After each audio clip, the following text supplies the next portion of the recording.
এক আল্লাহর বান্দা নিয়ত কইরা বিয়া করলো, মাইয়া পাইছে ভালো বাবার সন্তান। ঘরে আসার পর 1 বছর 2 বছর 2টা কন্যার মালিক হয়ে গেল, আবার কন্যা আবার কন্যা, এভাবে কন্যা। ওই লোকটা চায় একটা ছেলে 2টা ছেলে। আমার ঐতিহ্য ধরে রাখবে কে? আমার এই ব্যবসা বাণিজ্যকে ধরে রাখবে। মনে মনে চায় আমার ছেলে দরকার অনেক, কিন্তু একটা ছেলেও নাই। আল্লাহর মর্জি, আল্লাহ কন্যা দেয় 1 2 3 4। এভাবে হতে হতে 6টা কন্যা সন্তানের বাবা হয়ে গেল এই বান্দা। এবার মাথা পুরা গরম, গরম হতে হতে এক পর্যায়ে গরম হইয়া কয়, ও আমার স্ত্রী, 7ম যদি সন্তান হয়, ছেলে যদি না হয়, গাত্তি রেডি কর, বাবার বাড়ি তালাক দিয়া বাড়ি ফিরাইয়া দিব, আর তোরে নিয়ে ঘর করব না। কন্যা সন্তান আমি চাই না, আমি চাই ছেলে, কন্যা দরকার নাই। আল্লাহর বান্দি স্বামীর সাথে কখনো তর্কে জড়ায় না, কারণ স্বামীর পদতলে স্ত্রীর জন্য আল্লাহর রহমত বর্ষিত। ও স্বামী, মদিনার নবী বলেন, আল্লাহ যদি আল্লাহ ব্যতীত অন্য কাউকে সেজদা করার আদেশ দিতেন, নারীদেরকে বলতো পুরুষের কদমের মধ্যে সেজদা করো। এরে নবীর উম্মতের দল, আল্লাহ ছাড়া আর কাউকে সেজদা করা যেহেতু জায়েজ নাই, এই জন্য কোন নারী স্বামীর কদমে সেজদা করতেও পারবে না। আল্লাহর বান্দা আল্লাহর কাছে বারবার ছেলে চায়, স্ত্রীর সাথে রাগ করে। এরে নবীর উম্মত, আল্লাহর বান্দি কোনো কথা না বলিয়া 5 বেলার নামাজ পড়ে আর আল্লাহর কাছে কান্না করে, ও মালিক, মেহেরবানি করে তুমি আমার স্বামীর হেদায়েতের দরজা খুলে দাও, দিলটা নরম করে দাও, আমার ইজ্জত নষ্ট করবা না। জীবনে বিয়া হইছে মাত্র একটা, আমি মরিয়া গেলে যাব। দ্বিতীয় বিয়ার জন্য মেয়েরা কান্দে না, জাতের মেয়েরা কয় আমার জীবনে বিয়া হবে একটাই, একটা বিয়েই হবে। ও আল্লাহ, আমার স্বামীর ঘর আমি ছাড়ব না, তুমি আমার স্বামীর হেদায়েতের দরজা খুলে দাও। মাইয়াহদিল্লাহু ফাহুয়াল মুহতাদ ওয়া মাইয়ুদলিল ফালান তাজিদা লাহু ওয়ালিয়াম মুরশিদা। হেদায়েতের মালিককে একমাত্র আমার আল্লাহ। আল্লাহ যদি চান হেদায়েত পাবে, যদি কপাল খারাপ হয়, কপালে হেদায়েত আসবে না। হেদায়েত পাওয়ার মতো কোনো মুর্শিদও খুঁজে পাবে না, কোনো পথ প্রদর্শক খুঁজে পাবে না।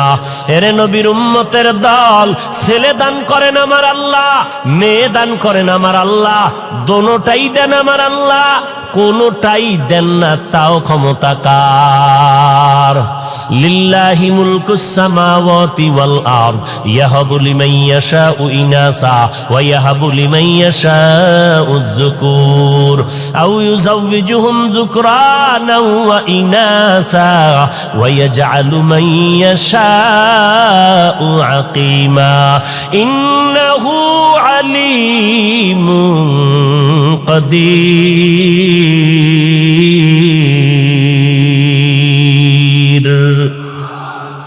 ছেলে দেওয়ার মালিক। কোন ফিসাব যদি দিতে পারত, কোন তাবিজ যদি ছেলে মেয়ে দিতে পারত, তাহলে এই দেশে নিঃসন্তান কোনো মা থাকতো নি। আল্লাহর বান্দার কয় কন্যা বলেন? 6টা কন্যা হয়ে গেল। রেড সিগন্যাল লাগায় দিল, 7ম সন্তান যদি ছেলে না হয় তালাকের আওয়াজ শুনায় দিলাম। আল্লাহর বান্দি স্বামীর সাথে তর্কে জড়ায় না, আল্লাহর দরবারে কান্না করে নামাজ পড়ে। আল্লাহর মর্জি, এবারও একটা সন্তান আসবে দুনিয়াতে, 7ম সন্তান। স্ত্রী ভয় পাইতেছে, এখন তো আল্ট্রাসোনোগ্রামের ব্যবস্থা নাই, কম্পিউটার নাই, ছেলে না মাইয়া কেমনে বুঝি? ও আল্লাহ, আমার স্বামী আমার উপরে সিগন্যাল লাগায় দিছে, ছেলে যদি আসে আলহামদুলিল্লাহ, না আসলে আমার উপরে কঠিন বিচার হবে, বিপদ আসবে। ও দয়ার মালিক, আমার কিছু বলার নাই, তুমি ইজ্জতের মালিক, মেহেরবানি করে তুমি আমার ইজ্জত হেফাজত করে নাও।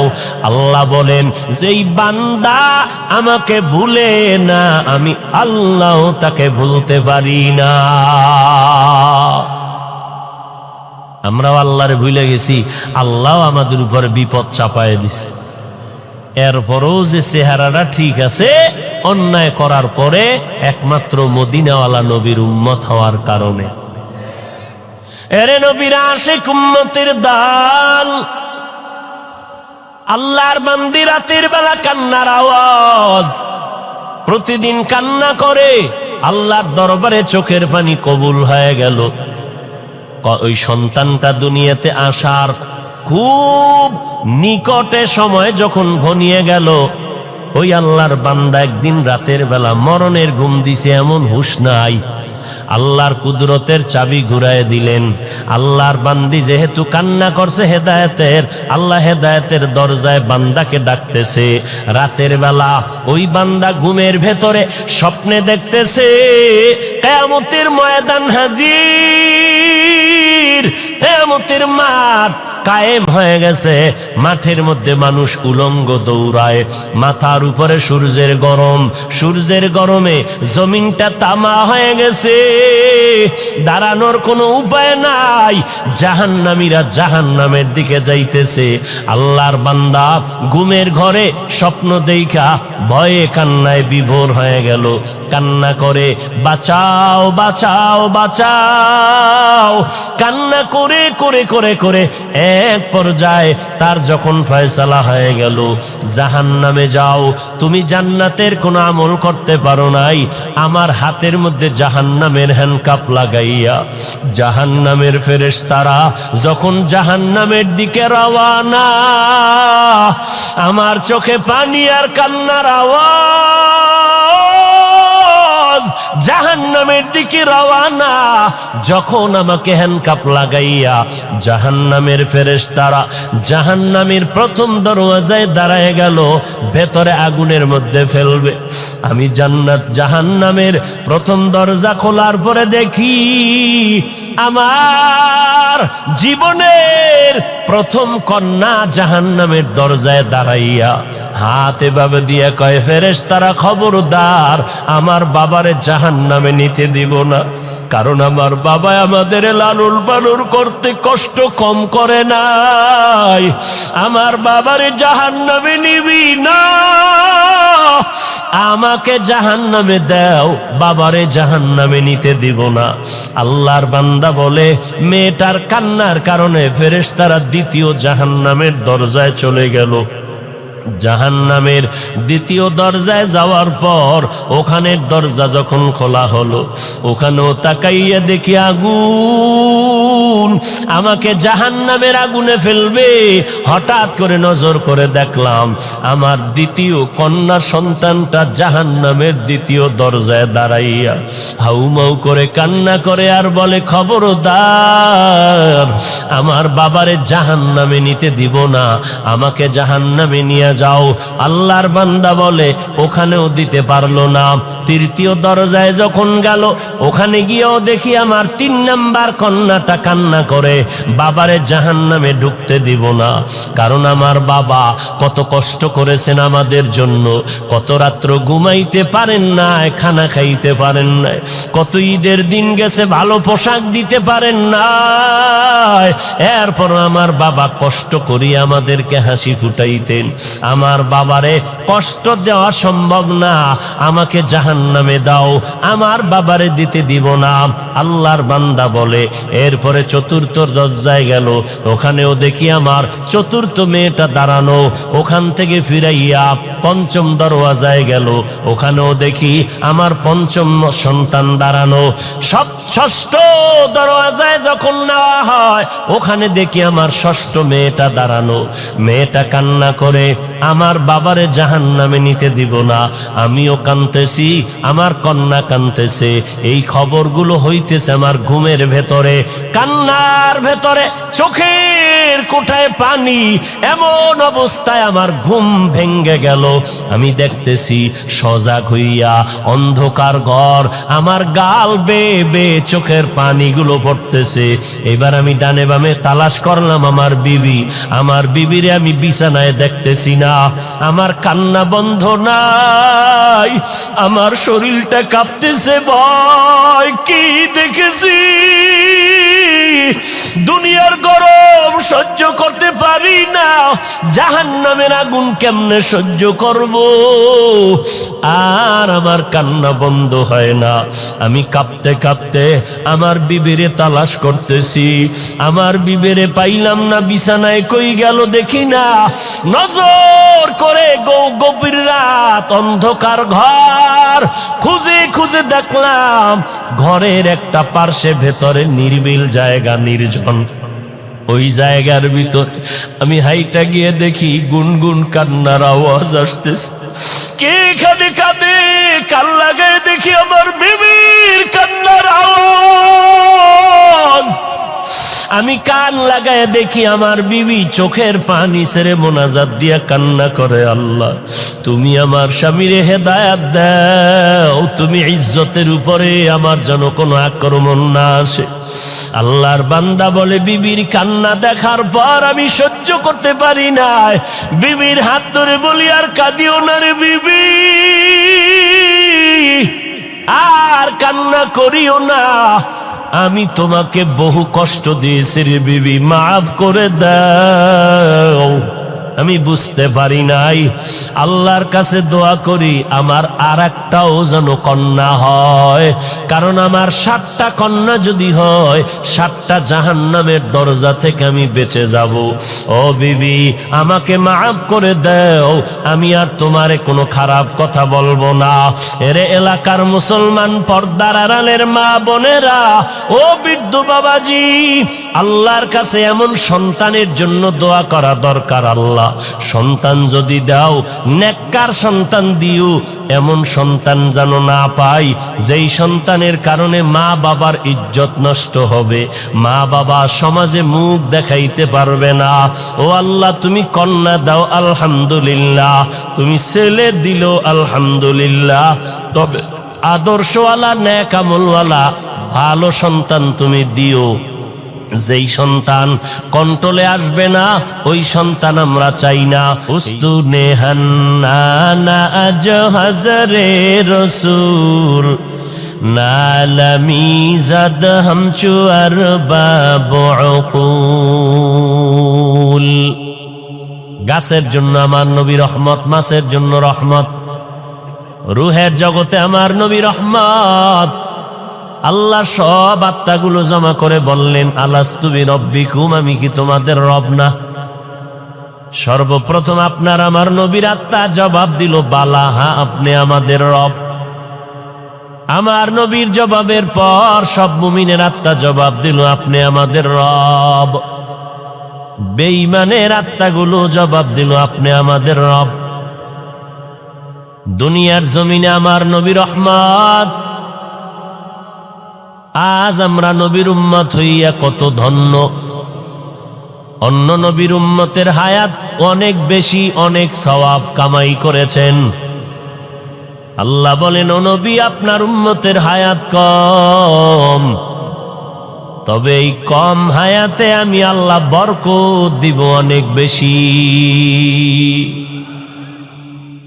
আপনার উম্মতেরা 5 বেলার নামাজ পড়বে, আপনার কারণে আমি 50 ওয়াক্ত নামাজের সওয়াব দান করব।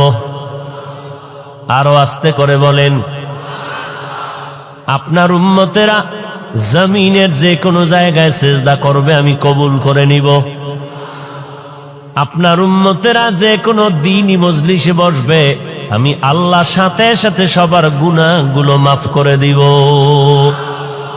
আতিনা ফি দারে দুনিয়া না হাসান, আতিনা ফি দারে উকবানা হাসান, ইয়া গিয়াসাল মুস্তাগীসিন ইহদিনা লিফতিখারা বিল উলুমি ওয়াল গিনা। আমার নবীর জন্য পিপিলিকা কাঁদতেছে। ও দয়ার মালিক, একটু বাইতুল্লাহ দেখায় দাও, মদিনার রওজাদারে দেখায় দাও। আল্লাহ বলে, মক্কার কবুতর জলদি করে যাও, অমুক এলাকার গর্তের থেকে পিপিলিকা আমার ঘর দেখবে, বাইতুল্লাহ যাও। পায়ের সাথে বাজাইয়া বাইতুল্লাহ দেখায় ঘুরাইয়া মদিনার উপর দিয়া তারে আবার জায়গায় পৌঁছাইয়া দাও। গর্তের সাপ আমার নবীর মোলাকাতের জন্য দীর্ঘদিন অপেক্ষমান, জঙ্গলের প্রাণী আমার নবীর জন্য পাগল। সাহাবায়ে কেরাম বলেন, আমরা রাস্তা দিয়ে হাঁটতেছি, আমাদের নবীর পেছনে বারবার ডানে বামের থেকে বারবার সালামের আওয়াজ পাইতেছি, কিন্তু মানুষ দেখি না। রহমতের নবী বারবার কেন সালামের আওয়াজ পাইতেছি? নবী বলেন, জানো না রে সাহাবা, আমি মুহাম্মদের আগমনের খবর পাইয়া জঙ্গলের প্রাণীরা সব আমি মুহাম্মদের সালাম জানাইতেছি। জঙ্গলের প্রাণীরা নবীরে চিনল, গর্তের পিপিলিকা সাপ চিনল। কপাল পোড়া মুসলমান, আজ আমরা সেই নবীরে চিনলাম না। যদি নবীরে চিনতিরে যুবক, বেঈমানের পা চাটা গোলাম হইয়া মাথার চুল কাটিয়া ইন্দুর আর বান্দরের মতো হইতি না। तुको जाओ सुन्नते अहमद को जा बा मोहम्मद के बुअद निस्बत तोरा मन अहब्बा सुन्नती कौले रसूल मजदाए काना मई हम कुन कबूल वमा अरसलनाका इल्ला रहमतल लिल आलमीन।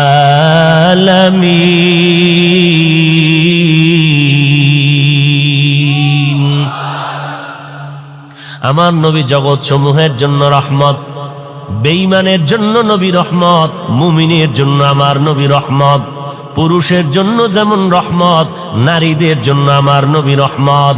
আমার নবীকে আল্লাহ বলেন, অন্য নবীর উম্মতেরা মারাত্মক অন্যায় করে করে সীমাটা লঙ্ঘন হলে আমি চেহারাটা পাল্টায় দিতাম, আপনার উম্মতের চেহারাটা পাল্টাবো না, কারণ এরা আমি আল্লাহর মোহাব্বতের নবীর উম্মত, কারণ আমি আপনারে অনেক ভালোবাসি।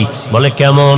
ঈসা নবী আমার আশেক, মুসা নবী আমি আল্লাহর আশেক, ইব্রাহিম নবী আমার আশেক, ইসমাইল নবী আমার আশেক, কিন্তু আমি আল্লাহ হলাম আপনি মুহাম্মদের আশেক।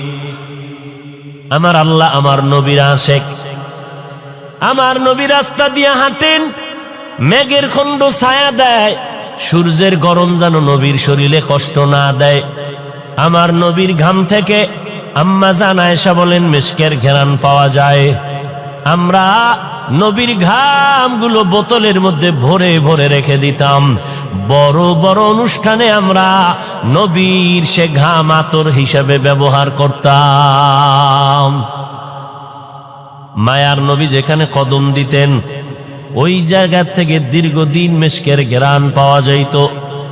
মায়ার নবী আমার চেহারার মধ্যে এত বরকত আল্লাহ দান করেছেন, মায়ার নবীর চেহারা মোবারকের দিকে একটা নজর দিলে পেটের ক্ষুধা নিবারণ হয়ে যায়। নবী বলেন, আমি এমন একটা সময় মক্কা নগরীর মধ্যে আবির্ভূত হলাম, যেই সময় মক্কার মানুষের চরিত্র নাই, পৃথিবীর নিকৃষ্ট খারাপ, এদের জবান বড় খারাপ, এদের আখলাক আদর্শ বড় খারাপ। বাইতুল্লাহর মধ্যে 360টা মূর্তি লাগানো, নারী পুরুষ উলঙ্গ হইয়া চতুর্পার্শ্বে তাওয়াফ করে এবং যৌবনের আদান প্রদান করে, যখন তখন পশুর মতো যৌবনের চাহিদা পূরণ করে, নারীদেরকে তুচ্ছ মনে করে, সমাজ থেকে তারা তাড়ায় দেয়। বিধবা নারীর কোনো মূল্য নাই। কন্যা সন্তান যদি জন্ম নেয়, সাথে সাথে বাবা লজ্জায় মাথা গুটাইয়া নেয়, সমাজে মাথা উঁচু করে না। আবার কোনো বাবা লজ্জায় পড়িয়া বাধ্য হইয়া কন্যা সন্তানগুলো জ্যান্ত মাটির মধ্যে দাফন করে দিত।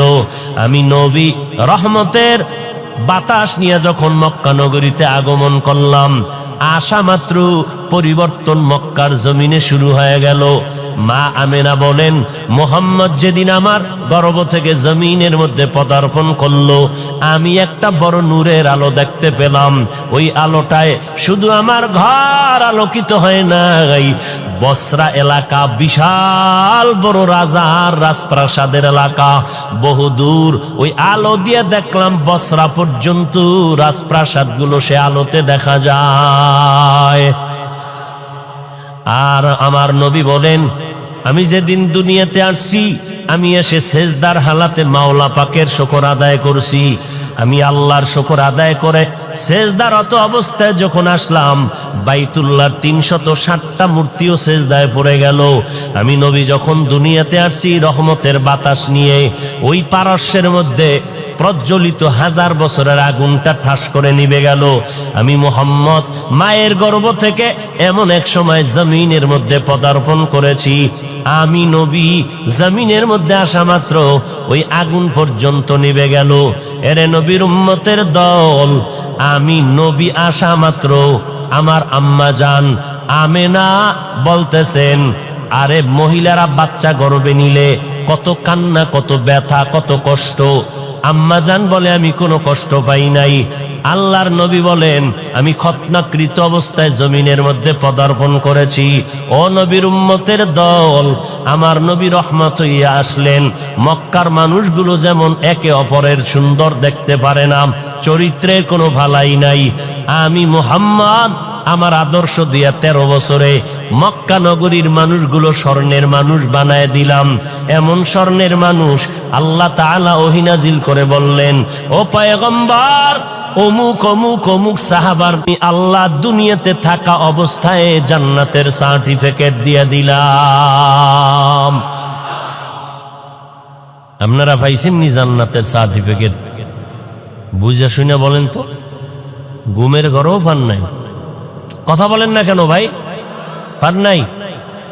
আর টুকটাক যে আমল টামল করেন, ফাঁকে ফোঁকে নামাজ পড়েন, টুপি পরেন, বিড়ি টানেন, এই যে নামাজ টামাজ যাই করেন, কবুল টবুল হইছে এরকম কোন সংবাদ ঘুমের ভিতরে আসছে? কোনো গ্যারান্টি পান নাই।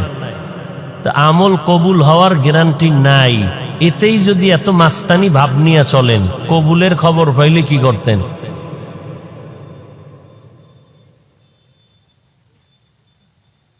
হায় হায় হায়, আল্লাহ হেদায়াত দান করেন। মায়ার নবী রহমাতুল লিল আলামিন হয়ে জমিনে আসলেন। আল্লাহ তাআলা বলেন, আমি হলাম জগৎ সমূহের জন্য রব। আলহামদুলিল্লাহি রাব্বিল আলামিন, আমি হলাম জগৎ সমূহের জন্য রব। আর আমার মুহাম্মদ জগৎ সমূহের জন্য হলেন রহমত। আমি হলাম রব্বুল আলামিন, আমার বন্ধুটাকে বানায় দিলাম রহমাতুল লিল আলামিন। মায়ার নবী বলেন, আরবের মানুষগুলো কন্যাদেরকে তুচ্ছ মনে করে তাড়ায় দেয়, আল্লাহ তাআলা আমার দ্বারা নারীদের ইজ্জত প্রতিষ্ঠিত করে দিলেন স্থায়ীভাবে। আমার বয়স যখন 25 বছর হয়, 40 বছরের একজন বিধবা নারী খাদিজা রাদিয়াল্লাহু আনহা, 2 জন স্বামী বিদায়ের পর আমি মুহাম্মদ তৃতীয় স্বামী হিসাবে তার ঘরে চলে গেলাম। আরবের মানুষগুলো সমালোচনায় ভরপুর হয়ে গেল, মুহাম্মদ নবী দাবি করে আবার বিধবারে বিয়ে করলো কেন? মদিনার নবী বলেন, জগতের নারীরা শুনে নাও, জমিনের মধ্যে কোন ধর্ম, ইহুদি ধর্ম, খ্রিস্টান ধর্ম, দুনিয়ার কোন ধর্মের ভিতরে নারীদের সম্মান কেউ বাড়ায় নাই। আল্লাহ তাআলা ইসলামের ব্যানার দিয়া আমি মুহাম্মদের দ্বারা নারীদের ইজ্জত বাড়ায় দিয়েছেন। এই কথা যারা বুঝে না, তারা স্লোগান দেয় ইসলাম নারীর অধিকার দেয় নাই। এই রকম স্লোগান দিয়া নারীদেরকে সমান অধিকারের নামে স্লোগান দিয়া রাস্তায় নামাইতে চায়। নারীর ইজ্জত নষ্ট করার স্লোগান দিয়া এরা বল ইসলাম নারীরে আটকাইয়া দিছে চার দেওয়ালের ভেতরে, নারীর সম্মান ইসলাম দিতে পারে নাই। এরে নবীর উম্মতের দল, আল্লাহর নবী বলেন ইসলাম ছাড়া দুনিয়ার কোনো তন্ত্র মন্ত্রে নারীর সম্মান মর্যাদা বাড়াতে পারে নাই। যারা বিশ্বাস করে না তারা নারীর দুশ্মন, তারা মানবতার দুশ্মন, তারা ইসলামের দুশ্মন। কন্যা সন্তানদের তারা অবহেলা করে। কন্যা সমাজের বোঝা। মদিনার নবী বলেন, ও দুনিয়ার মানুষ, একটা কন্যার যদি বাবা হও তুমি অন্তরে খুশি হও, তুমি একটা জান্নাতের মালিক হয়ে গেছো। দুইটা কন্যার যদি বাবা হতে পারো তুমি দুইটা কন্যা পাইয়া দুই জান্নাতের মালিক। তিনটা কন্যা যদি পাও তুমি তিনটা জান্নাতের মালিক। চার কন্যা পেলে তুমি চারটা জান্নাতের মালিক। এরে নবীর উম্মতের দল, বর্তমান দুনিয়াতে এমন কিছু দুশ্মন আছে, মাওলার কাছে ছেলে হইলে খুশি, মাইয়া হইলে বড় বেজার। আসেনি? মাইয়া হইলে বেজার যদি হও তো তুই মাইয়া বিয়া করলি কে? ও নিমক হারাম, রসুলের দুশ্মন। কন্যা সন্তান হলে কষ্ট পায়, ছেলে হলে খুশি কেন? যৌতুকের নামে পচা পায়খানা খাওয়া যাবে মজা করে, কি ঠিক না? কুকুরকে বিরিয়ানি পোলাও যদি দাও কলিজা ঠান্ডা হবে না যতক্ষণ না পাক না দিবা। এই সমাজের মানুষের যতই বয়ান দেই না কেন, এরপরেও তাদের হারাম খাইতেই হবে, না খাইলে কলিজা ঠান্ডা হবে না। ছেলেটা হইলে খুশি, এই ছেলেরে যৌতুক নিয়ে বিয়া করাবো। যেই মাইয়া আমার ছেলেরে দিবি আগে কন্টাক্ট করে বিদেশ নিবি নি, ভিসাটা দিতে পারবি নি, তাহলে আমার মাই তোমার মেয়েটা নিব। তোমার ছেলে ভিসা দিল, ভিসা পাইয়া বউ ফালাইয়া এবার আবার বিদেশ চলে গেল। বলো তোমার বউরে কার কাছে পাহারা দিলে? আমার ছোট ভাই আছে না, আমার ছোট ভাই পাহারা দিবে। ঘরের মধ্যে সমাজের ভেতরে জেনার আড্ডাখানা বানায় দিলারে ভাই, নারীর উপরে জুলুম করলা যৌতুক আনিয়া। 250 গ্রাম বাথরুমে 2 কাপ পায়খানা খাইলে এই পরিমাণ আল্লাহ বেজার হবে না? যৌতুকের নামে পচা পায়খানা খাইলে যেই পরিমাণ আমার আল্লাহ বেজার। কারণ পায়খানা খাইয়া হালাল সাবান দিয়া কুলি করবি, মুখের গন্ধ চলে যাবে। কিন্তু যৌতুক খাইয়া শ্বশুরের কাদাইলি, শাশুড়ির চোখের পানি ফালাইলি, বউটার উপরে জুলুম করলি। খোদার কসম একবার, আল্লাহর কসম 2 বার, আল্লাহর কসম 3 বার, যৌতুক নিয়ে যারা বিয়া করবি তোদের মরণ পর্যন্ত সংসারে কোনোদিন শান্তি হবে না। শান্তি দেওয়ার মালিক তোমার আব্বা কে? আল্লাহ শান্তি দিবে আল্লাহর সাথে গাদ্দারি করলে। हकीकत से तो दुनिया बेखबर है, दुनिया की नुमाइश पर नजर है। नमी गुयाम के आज दुनिया जुदा बाश, बहारो कारे के बाशी बा खुदा बाश। আল্লাহ 2টা হাত দিছে, এটা রশি দিয়া বাইন্ধা রাখার লাগি। 2 হাত দিয়া কামাই করবি, বিয়ার আগে বলবি আমি নিজের পায়ে দাঁড়ায় গেছি, শ্বশুরের গোষ্ঠী আয় বিয়া যে করব সেও আমারটা খাবি, তোর মায়েরে খাওয়াবো, শ্বশুর বাড়ির বাবারে খাওয়াবো, 14 গোষ্ঠীরে খাওয়াইয়া রাখবো। কোনোদিন খোটা যেন দিতে না পারো, তোর বাড়ির থেকে খেয়েছি, তোর বাড়ির খাট লাগবে না, আলমিরা লাগবে না, আমি টাকা দিয়া খাট আলমারি চেয়ার সোফা কিনে ফেলবো। তোর বিয়া করার সময় তোর বাবায় যদি স্বর্ণের অলংকারও দিতে না পারে, লাগবে না, আমি নিজে তোর চেইনের ব্যবস্থা করে দিব, স্বর্ণের ব্যবস্থা করে দিব। আমি যদি তোরে লালন পালনের জিম্মেদারি নিতে নাই পারি তো বিয়া করার কোনো সার্থকতা নাই। অতএব আমি একজন পুরুষ, কাপুরুষ না, আমি মদিনাওয়ালা নবীর একজন উম্মত। অতএব আমি হারাম কখনো খাবো না, প্রয়োজনে মরিয়া যাব, না হয় আল্লাহকে রাজি করে চলবো। আপনাদের এলাকায় গজব আসেনি? হ্যাঁ বলেন তো, এই হারাম খাইয়া শান্তিতে আছে কারা? ওর ঘরের সন্তান সব কুতুবুল আলম। হ্যাঁ নাই নাই নাই নাই, আল্লাহ হেদায়াত দান করুন। আরো জোরে বলেন, ওয়ামা আরসালনাকা ইল্লা রাহমাতাল লিল আলামিন। কেমন মায়ার নবী, নারীর জন্য রহমত। আম্মাজান খাদিজাকে বিয়া করিয়া রহমত বর্ষণ করে দিলেন। ও দুনিয়ার মানুষ, বিধবা নারীর এত সম্মান। আমি মুহাম্মদ এই খাদিজার গর্ভ থেকে সন্তান পেয়েছি। আমি মুহাম্মদও কোনো ছেলে নাই, আমিও 4 কন্যার বাবা। কন্যা হইলে খুশি না বেজার? বাবা খুশি হইও, মনে মনে চাইছিল আল্লাহ একটা ছেলে দিও। মাইজবান্ডারে গেলাম, ওই শাহজালালের মাজারে গেলাম, কত মান্নত করলাম ছেলের জন্য, কত তাবিজ লাগাইলাম, কত পানি পরা লাগাইলাম, এরপরও ছেলে দিলেন। আরে আল্লাহ, সব আমার কন্যা দিলা কেন? আমার বুঝি বিপদ ঘনায় আসতেছে। আল্লাহর কসম করে বলি রে বাবা, ছেলে হইয়া তোমার হয়তো বা ক্ষতির কারণ হয়ে যেত। কারণ কয়েকদিন আগে তুমি দেখো নাই, মিডিয়ার মধ্যে দেখছো, বাড্ডা থানা, ঢাকার জমিনে বাড্ডা থানায় 2টা বড় বড় সন্তান রেখে বাবায় কোটি সম্পদ রেখে মরে গেল।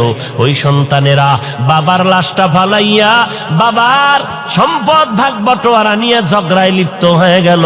সারা দিন রাত চলে গেল, বাবার লাশটা দাফন করার সময় পায় নাই। ও মোমেন শাহী এলাকার মানুষেরা, শেরপুরের মানুষ, তারাকান্দার মানুষ, ভালো করে শুনিয়া নাও। এমন কুলাঙ্গার সন্তান জন্ম দিয়া কোনো লাভ নাই, এমন কুলাঙ্গারের বাবা দাবি করে কোনো লাভ হবে না।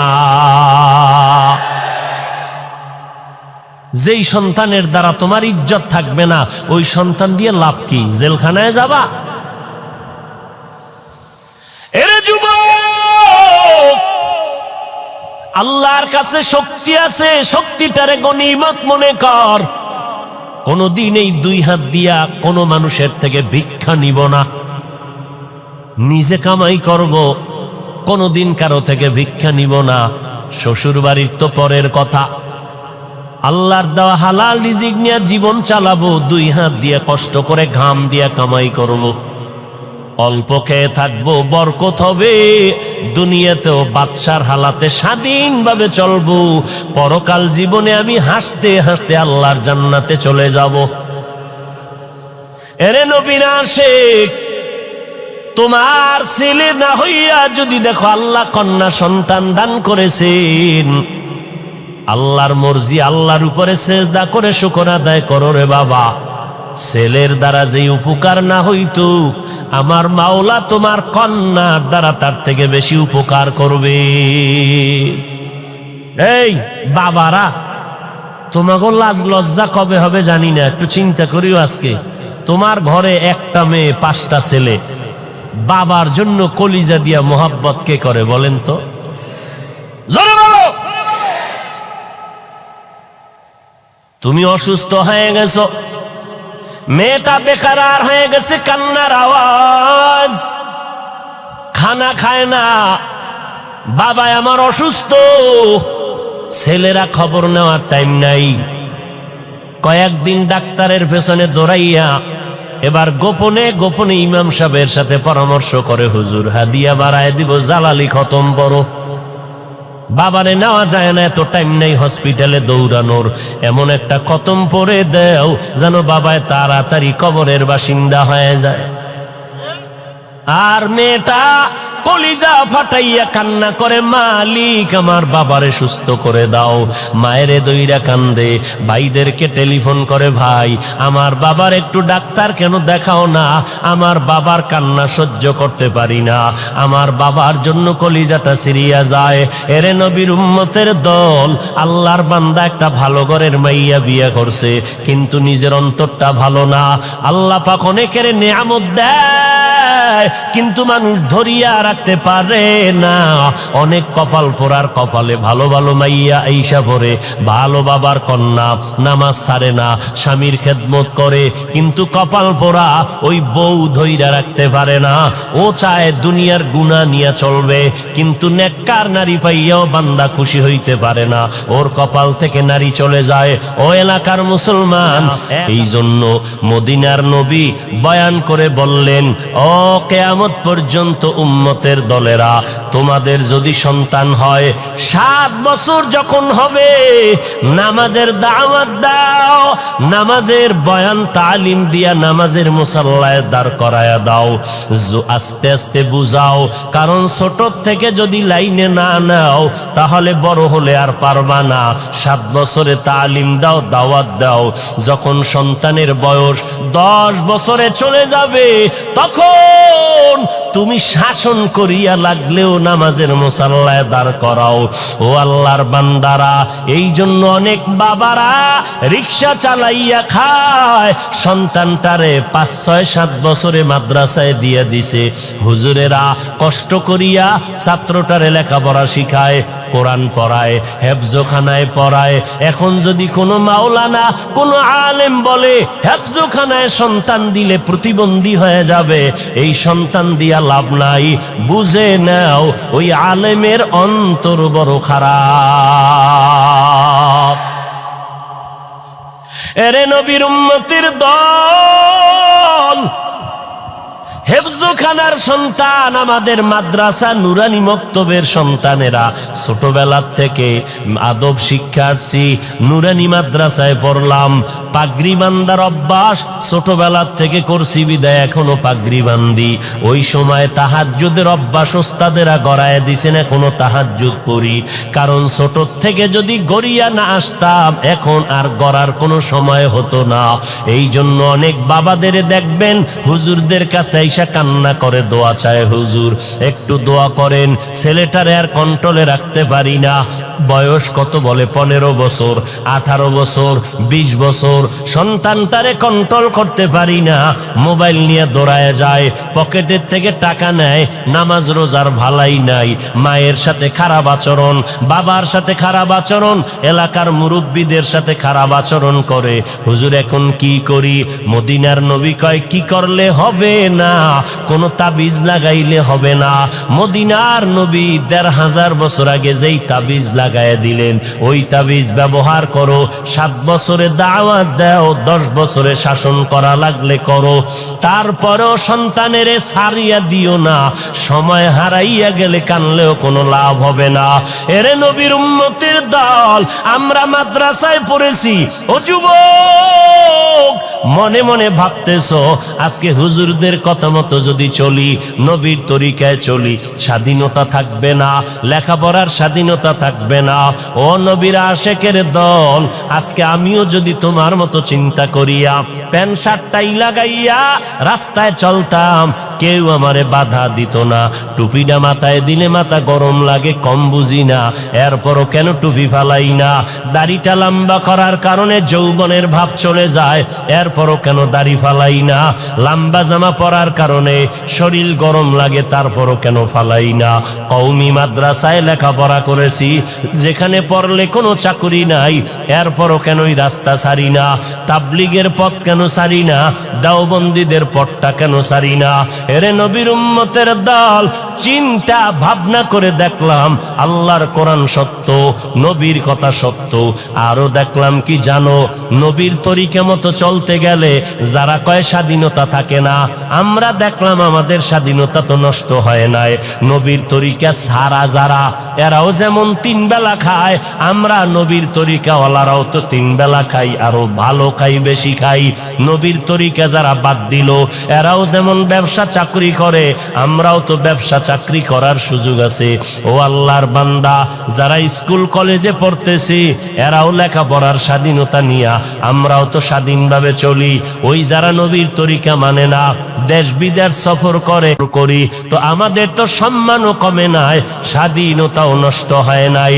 আর পরকালের চিন্তা করে দেখলাম আজকে আমি চেয়ারে বসিয়া বয়ান করি, এই ময়দানে হাজার লাখো মানুষ, এই মানুষগুলো বয়ান শুনতেছে। আজ আমি বক্তা, আপনারা সবাই শ্রোতা। আমার কত দাম, কিন্তু চিন্তা ভাবনা করে দেখলাম যেদিন সাদা কাফনের প্যাকেট রেডি হয়ে যাবে, আজরাইল আইসা বাঁশিতে সিগন্যাল দিয়ে আমার প্রাণ নিয়ে যাবে, ওই সাদা কাফনে যেদিন ঢুকবো ওই দিন দেখা যাবে কেউ আমার পাশে নাই।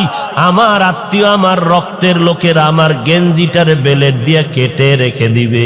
3টা সাদা কাফনের প্যাকেট বানাইয়া ওই মাটির গর্ভে কবরে রাখিয়া সবাই চলে যাবে।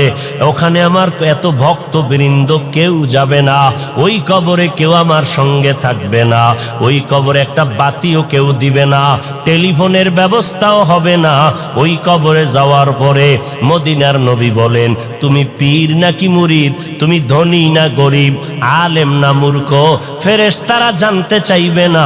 ফেরেশতাদের প্রশ্ন হবে 3টা, রবের পরিচয় দাও, ধর্মের পরিচয় দাও, রাহমাতুল লিল আলামিনের পরিচয় দাও। নবী বলেন, যারা জবাব দিতে পারবে তাদের কবর হবে রওজাতুম মির রিয়াজিল জান্নাহ, যারা দিতে পারবে না তাদের কবর হবে হুফরাতুম মিন হুফারিন নার। ওই অন্ধকার কবরে দুনিয়ার থেকে যারা রবের গোলাম হয়ে যাবে তারা জবাব দিয়ে দিবে রব্বি আল্লাহ। যারা ইসলাম মেনে চলবে কবরে গিয়া জবাব দিবে দীনি আল ইসলাম।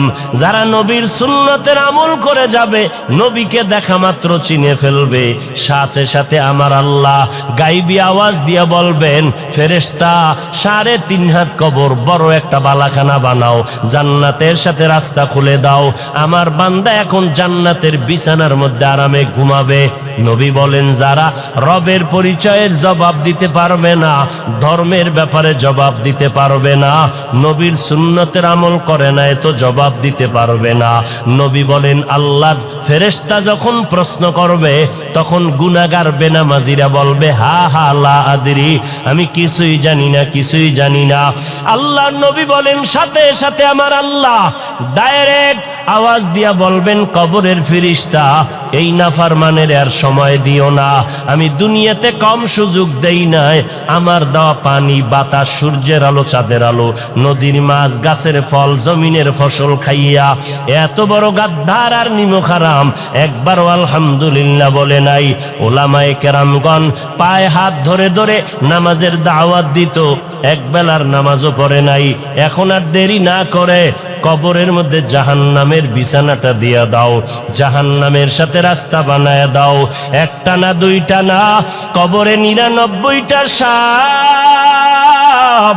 আল্লাহর নবী বলেন, আমার আল্লাহ কুদরতের আওয়াজ দিয়া বলবেন, ওরে কবরের মাটি, ওই গুনাহগারের 2 পার্শ্ব থেকে জোরে জোরে চাপ দাও। কবরের মাটি এত জোরে চাপ দিবে, চাপের কারণে পাজরের হাড়গুলো চুরমার হয়ে যাবে রে বাবা। এরে যুবক, একটা মশার কামড় সইতে পারো না, একটা বেতের বাড়ি সইতে পারো না, সূর্যের গরম সহ্য করতে পারো না রে বাবা। গুনাহ নিয়ে কবরে গেলে ওই কবরে মাটির চাপ কেমন করে সহ্য করবা, জাহান্নামের আগুনের গরম কেমনে সহ্য করবা। আমার আল্লাহ তওবার দরজা দিয়ে ডাকে, ও গোলামেরা তওবা কর। জীবনে যদি চোখের পানি ছেড়ে তওবা করতে পারো, আমি আল্লাহ তোমারে মাফ করে দিব।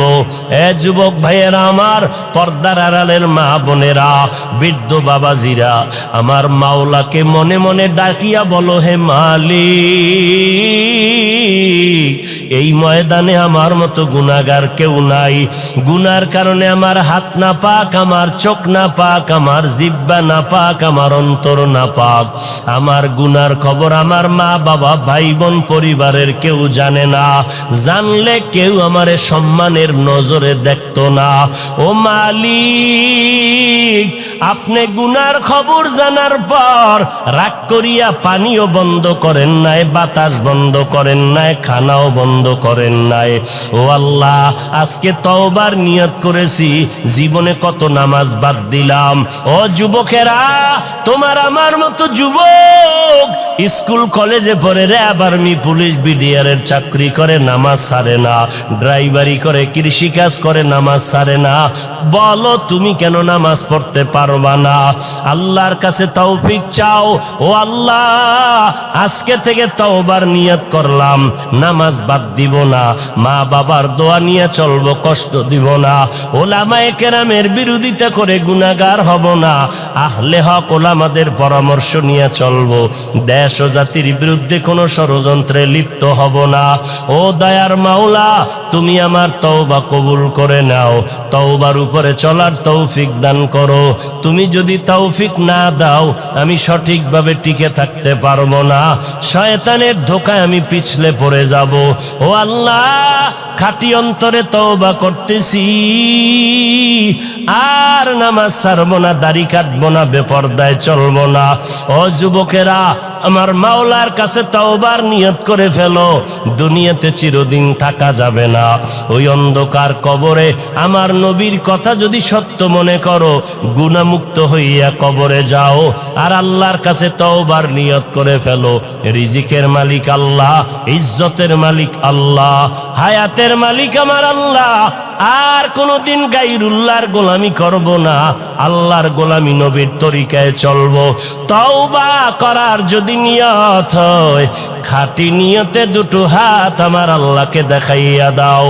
আয় আল্লাহ, আমাদের হাতগুলো কবুল করে নেন, তওবা কবুল করে নেন, তওবার উপরে মজবুত হইয়া চলার মতো তৌফিক দান করেন। আমিন। আলহামদুলিল্লাহি রাব্বিল আলামিন।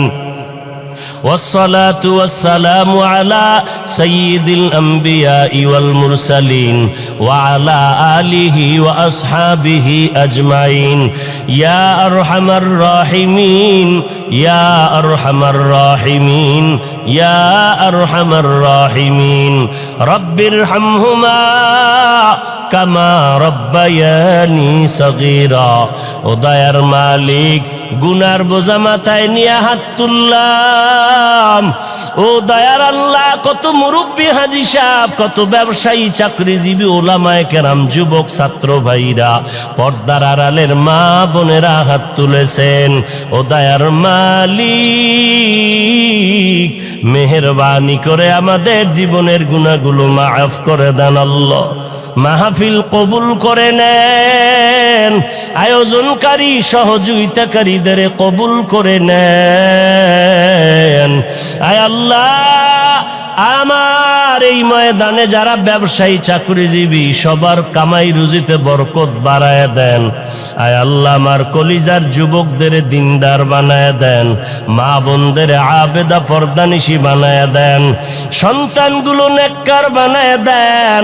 আয় আল্লাহ, সমস্ত শিক্ষা প্রতিষ্ঠান নবীর আদর্শওয়ালা বানায় দেন, মসজিদ মাদ্রাসাগুলো কবুল করে নেন, এলাকার ঘরে ঘরে শান্তি দান করেন।